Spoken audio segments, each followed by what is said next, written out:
Hello everyone! So sasagutin po natin ng isa-isa yung mga tanong ni Sir Tim Reels Tutorial.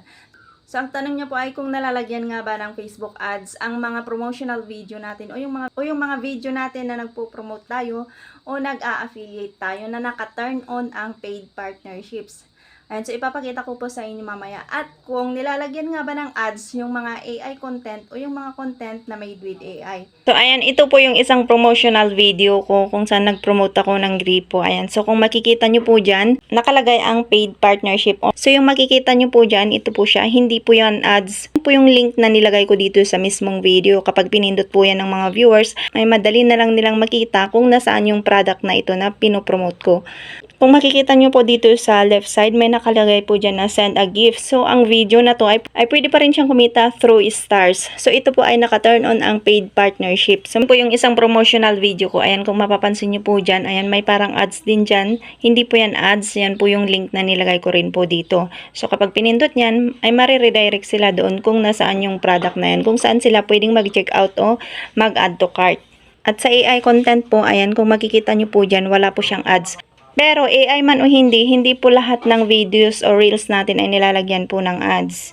Pero makikita nyo rin po dyan sa left side ay pwede rin po siya kumita through stars. Kung gusto nyo rin namang malaman kung meron nga ba o nagkakaroon ng earnings through content monetization ang mga AI content. So ito po ay AI content. Ayan, pindutin po natin itong see insight in ads. Gusto ko lamang po ipakita sa inyo at para masagot din yung mga katanungan nyo.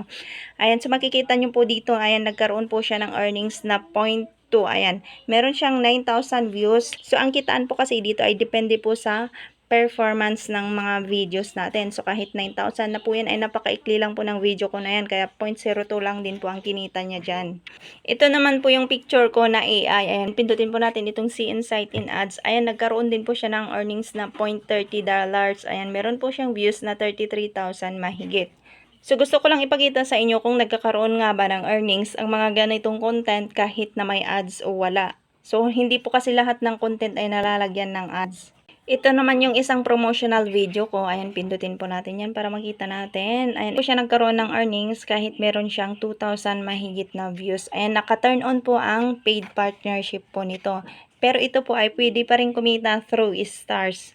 At ito naman yung isang promotional video ko na hindi ko na-turn on ang paid partnership. Ayan, may time kasi na mahirap i-turn on yun.